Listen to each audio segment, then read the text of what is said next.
La plupart des batailles que nous menons ne se déroulent pas à l'extérieur, mais à l'intérieur de notre propre esprit. Cette guerre invisible se manifeste par des pensées répétitives, des émotions qui semblent échapper à tout contrôle et des décisions qui nous laissent épuisés. Ce qui trouble le plus, c'est que plus nous tentons de maîtriser cette agitation, plus elle s'intensifie, comme si la vie elle-même résistait à nos efforts. La philosophie taoïste, après des millénaires d'observation du flux naturel, avait déjà mis en lumière ce piège.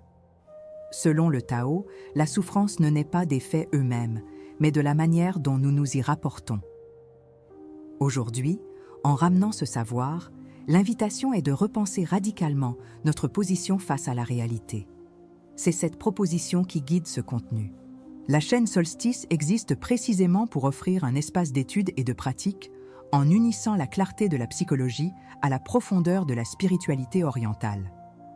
À une époque saturée d'informations superficielles, Solstice se place comme un point de repère pour ceux qui recherchent de la cohérence. Pour rendre cette idée plus concrète, imaginons une situation courante. Une personne s'obstine à planifier chaque détail de sa vie. Mais inévitablement, quelque chose échappe à ses prévisions.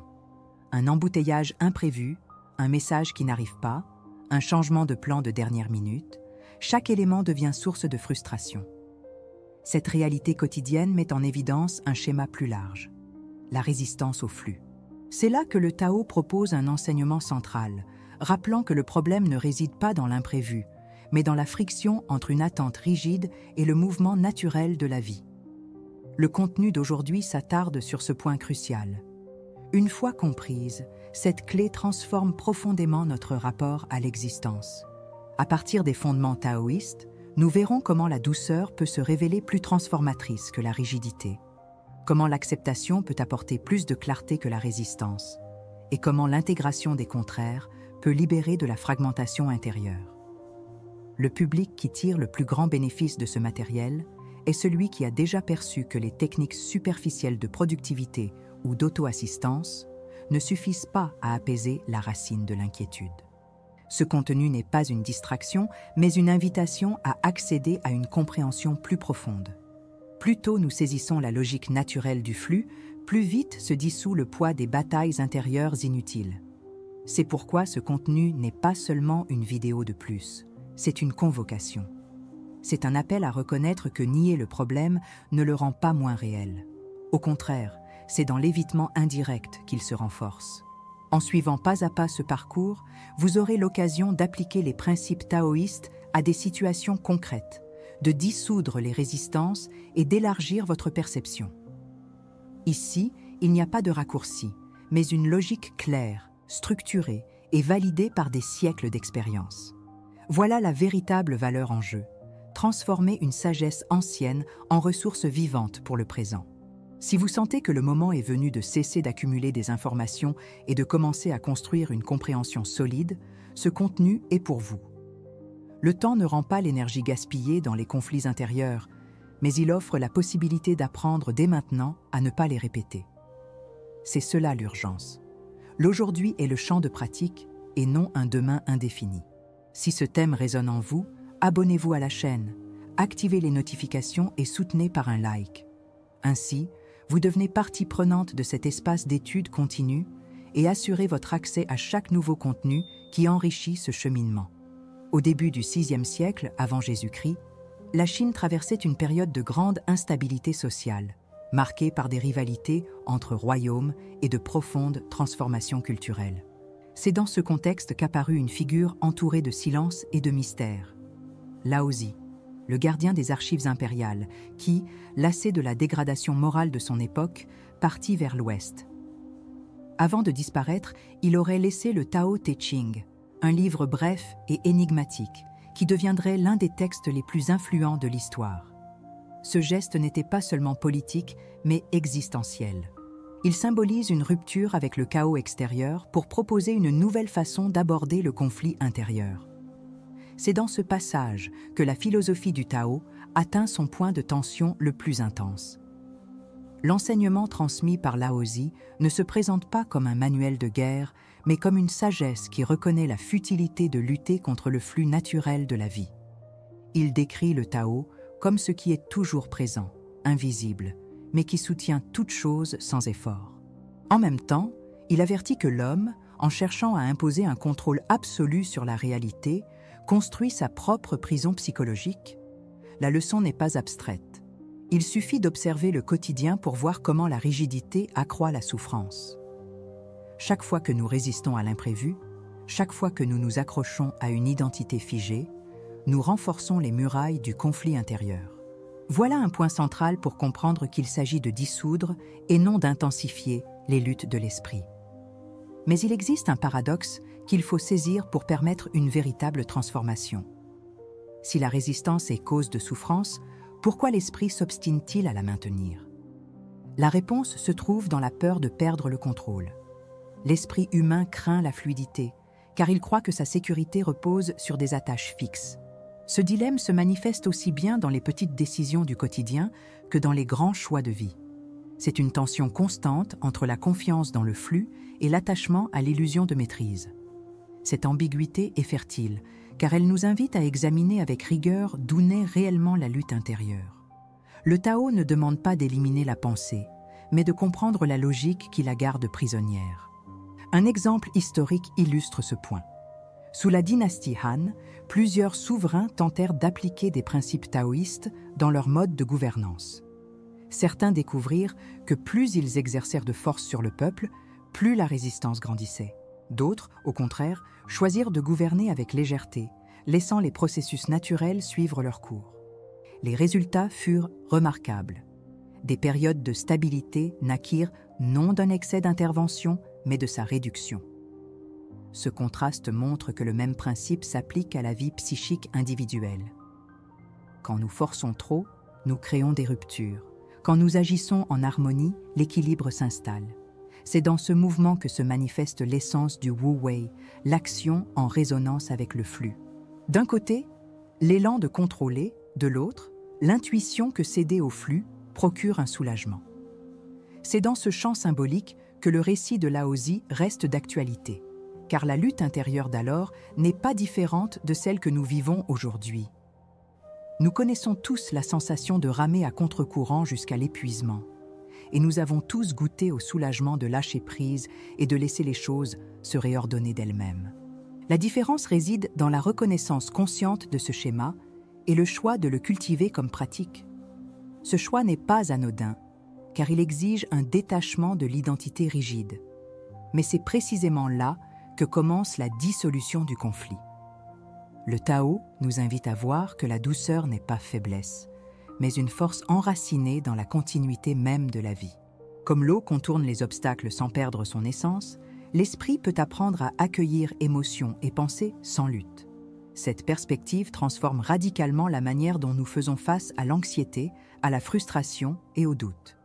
Au lieu de réagir avec dureté, nous cultivons l'adaptation. Cette adaptation n'est pas passivité, mais intelligence appliquée à l'instant. Une fois cela compris, le conflit cesse d'être vu comme un ennemi et devient un signal de désalignement avec le flux naturel. Voilà la véritable transition de la souffrance vers la clarté. Nous pouvons soit continuer à nourrir les luttes intérieures par la rigidité, soit apprendre à les dissoudre grâce à la compréhension des principes du Tao. Ce choix n'est pas théorique, mais pratique, car il influence directement la qualité de la vie quotidienne. À chaque décision de résister ou de suivre le flux, nous amplifions ou dissolvons des tensions. C'est pourquoi ce contenu est plus qu'une réflexion. C'est une opportunité concrète de repositionner l'esprit face au flux de l'existence. Pour suivre ce parcours avec profondeur et clarté, restez attentif à ce qui vient ensuite. Et si vous souhaitez continuer à recevoir ces enseignements structurés, abonnez-vous à la chaîne et soutenez par un like afin que ce cheminement de connaissances reste vivant. Lorsqu'on parle de dissoudre les luttes intérieures, il est courant d'imaginer que la solution consiste à tenter de contrôler les pensées ou à réprimer les émotions, mais cela ne fait que renforcer le cycle de tension. L'alternative la plus efficace est d'apprendre à observer le flux mental sans entrer en combat avec lui. Et c'est précisément là que le Tao propose une voie concrète. Plutôt que de mener la guerre contre l'esprit, nous cultivons la pratique de la douceur et de l'adaptation, ce qui permet au système nerveux de réduire les états d'alerte excessifs. La neuroscience montre que lorsque nous acceptons nos expériences intérieures avec ouverture, l'activité de l'amygdale cérébrale associée au stress diminue. Cela prouve que la pratique de l'acceptation active des mécanismes d'autorégulation naturels. Ainsi, l'alternative la plus féconde ne naît pas de l'effort, mais de l'harmonisation avec des processus déjà inscrits dans notre biologie. Une pratique peu connue, mais validée scientifiquement, est la technique de l'étiquetage émotionnel conscient. Elle consiste à nommer l'émotion au moment où elle surgit, au lieu de lutter contre elle ou de s'y identifier totalement. Des recherches en psychologie montrent que ce simple geste active le cortex préfrontal, lié au raisonnement, et réduit l'intensité de l'émotion dans les zones limbiques. Cela signifie que le simple fait de dire intérieurement « colère » ou « anxiété » provoque déjà une réorganisation cérébrale qui apporte de la clarté. Le Tao nous enseignerait que cet acte est une forme de douceur, car il ne force pas le changement, mais reconnaît simplement ce qui est présent. L'émotion perd ainsi sa force de domination sur l'expérience intérieure. Voilà un outil concret pour dissoudre le conflit plutôt que de l'alimenter. De nombreux chemins alternatifs, bien que populaires, finissent par causer plus de tort que de bien.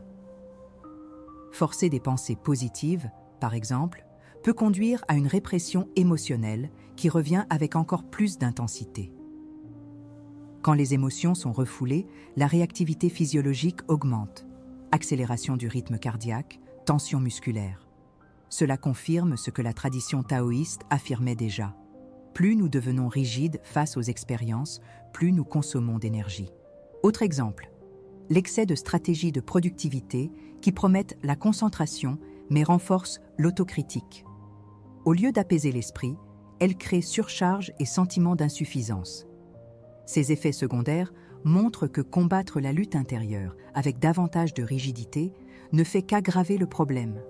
La proposition ici n'est pas de nier la discipline ni d'abandonner les efforts, mais de rediriger l'énergie vers des pratiques qui dissolvent le conflit au lieu de l'accroître. Le Wu Wei, concept central du Tao, peut être compris comme une action en résonance et non comme de l'inertie. En psychologie, cela revient à reconnaître le moment où l'effort supplémentaire ne produit que plus d'usure. Cette conscience ouvre un espace de choix vers une attitude simple et efficace. Observer, nommer et permettre au flux de suivre son cours. Ce faisant, nous économisons de l'énergie mentale et gagnons en clarté pour prendre des décisions plus justes. La science cognitive appelle cela métacognition, et le Tao l'avait déjà décrit comme harmonie avec le mouvement naturel. En appliquant cette pratique au quotidien, les résultats deviennent visibles en peu de temps. Des conflits qui auparavant consumaient des heures de rumination perdent de leur intensité. Les relations deviennent plus légères, car la réactivité émotionnelle diminue. Même la santé physique en bénéficie, puisque le corps réagit à l'état mental d'acceptation par une réduction des inflammations liées au stress chronique. Cette transformation n'exige ni technique complexe, ni outils extérieurs. Elle demande seulement de la constance dans l'observation, la nomination et le lâcher-prise. Le gain est double. Nous dissolvons la lutte intérieure et récupérons l'énergie autrefois gaspillée dans la résistance. C'est la force de la simplicité appliquée avec conscience. C'est pourquoi l'application pratique de l'enseignement taoïste n'est pas seulement une option intéressante, mais une nécessité urgente pour qui veut sortir du cycle d'usure. La lutte intérieure n'a pas besoin d'être éliminée par la force, mais dissoute par la compréhension et la pratique appropriée. Maintenant que vous connaissez cette alternative, l'invitation est de prendre l'engagement de l'appliquer en pleine conscience. Pour sceller ce pas, laissez en commentaire la phrase « Je choisis de dissoudre, non de résister ». Ainsi, vous renforcez votre engagement et vous vous reliez au sens de cette étude en restant actif dans le processus de transformation que propose le Tao. La pratique de la dissolution des luttes intérieures commence par la reconnaissance que le conflit ne réside pas dans la réalité extérieure, mais dans la manière dont l'esprit s'y rapporte. Le Tao décrit ce mouvement comme une résistance au flux naturel, tandis que la psychologie moderne le nomme rigidité cognitive. Dans les deux cas, il s'agit de la difficulté à accepter l'impermanence et la variabilité des événements. Quand l'individu s'obstine à vouloir contrôler ou éviter l'inévitable, un état de tension permanente s'installe. Cette tension engendre usure émotionnelle, anxiété et blocage de l'énergie vitale. L'objectif n'est pas de supprimer pensée ou émotion, mais de se repositionner face à elles. Le conflit se dissout dès que nous cessons de lutter avec l'expérience présente. Dans le taoïsme, cette pratique s'accorde au principe du Wu Wei, compris comme l'action en harmonie avec le cours naturel des choses. Cela ne signifie pas passivité, mais discernement pour agir lorsqu'il y a ouverture et se retirer lorsque l'effort est vain. Ce concept trouve un parallèle dans la psychologie du flux, étudiée par Csikszentmihalyi, qui décrit des états où l'esprit agit en parfaite résonance avec l'activité réalisée. La surcharge disparaît, car il n'y a plus de friction entre désir et réalité. C'est à ce point que le Tao et la psychologie se rejoignent. Tous deux suggèrent que la véritable force ne naît pas de l'imposition, mais de l'adaptation lucide.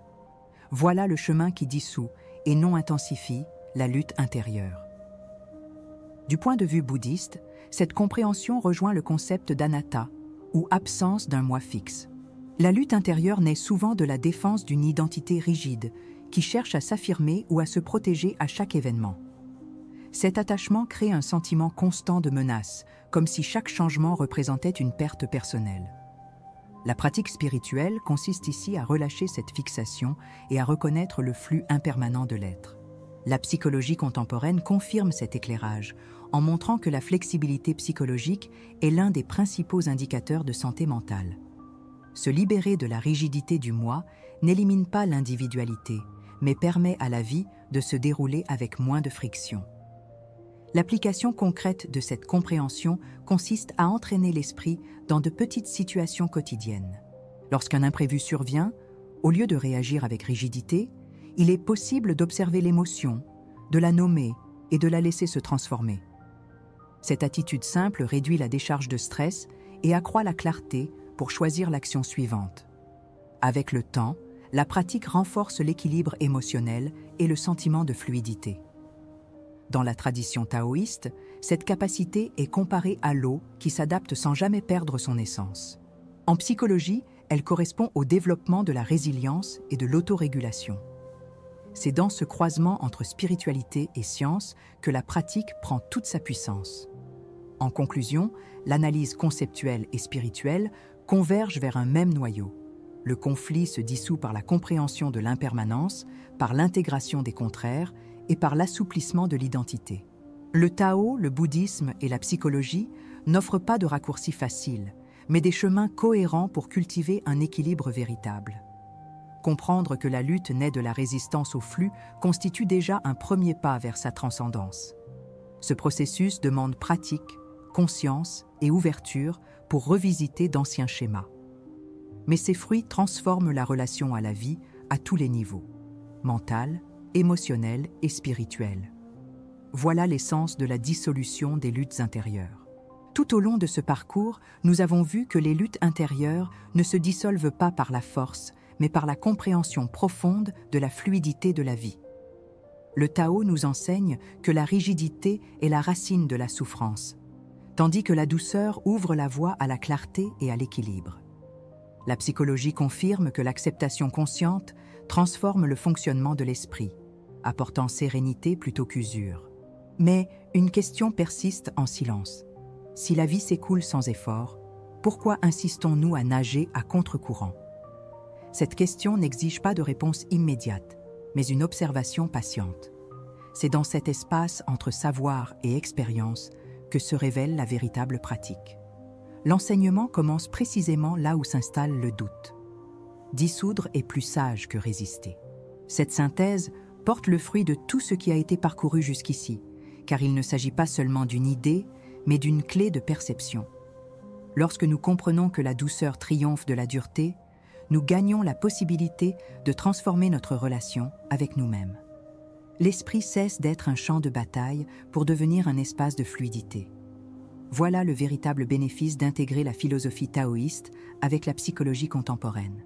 C'est une invitation à vivre avec moins de tension et plus de présence. Cette phrase peut devenir un rappel quotidien à chaque instant de résistance. Nous n'avons pas besoin d'ajouter quoi que ce soit d'extraordinaire, seulement de laisser tomber les excès qui créent du frottement. Cette perception est poétique, car elle révèle l'évidence sous un jour nouveau. Ce qui paraissait lointain a toujours été à portée de main. C'est comme ouvrir une fenêtre dans une chambre obscure et découvrir que la lumière était déjà là, à l'extérieur. Le bénéfice est immédiat, mais aussi continu, car il se renouvelle à chaque fois que nous choisissons de ne pas résister. Voilà le sens de la pratique taoïste, non pas conquérir, mais révéler. Et cette révélation n'achève rien. Elle ouvre au contraire d'autres manières de voir. La sagesse ne se fige pas dans des formules ni dans des réponses définitives. Chaque pratique n'est qu'une étape d'un chemin sans fin. Cette absence de conclusion ne doit pas être perçue comme un manque, mais comme une plénitude en mouvement. Le silence entre les mots devient aussi important que les mots eux-mêmes. Ainsi, il n'y a pas de point final, seulement une pause pour que chacun contemple ce qui a été entendu. C'est la façon la plus fidèle d'honorer le Tao. Laisser de la place au vide qui contient toutes les possibilités. C'est dans ce vide que l'esprit se repose sans lutte. Partager cet apprentissage est aussi une manière de l'intégrer. En parlant de ses propres expériences, chacun donne une forme concrète à ce qui n'était auparavant qu'une idée. Les commentaires deviennent un espace d'échange, où différentes vécus révèlent les multiples facettes d'un même principe. En écoutant d'autres perspectives, nous élargissons notre propre compréhension. Voilà pourquoi l'invitation est que chacun dépose ici son impression, son insight ou même sa question. Ainsi, le savoir ne reste pas isolé, mais devient vivant et collectif. Cette mise en commun participe elle aussi à la dissolution du conflit, s'ouvrir à l'autre. Enfin, ce chemin ne s'achève pas ici, mais continue à chaque instant où l'on choisit de s'accorder au flux plutôt que de résister. Solstice demeure un espace d'étude et de contemplation, où chaque nouvelle réflexion peut approfondir ce parcours. En suivant la suite des contenus, il est possible de construire une pratique cohérente d'autoconnaissance et d'équilibre. Il n'y a pas d'urgence, seulement de la continuité. Que chaque spectateur emporte avec lui la question, la phrase et l'épiphanie, et qu'il leur permette de résonner dans le silence. Ce silence est la véritable invitation. S'explorer soi-même sans lutte, seulement par la présence. Et si vous le souhaitez, partagez vos expériences et poursuivez avec nous ce chemin qui ne se termine jamais.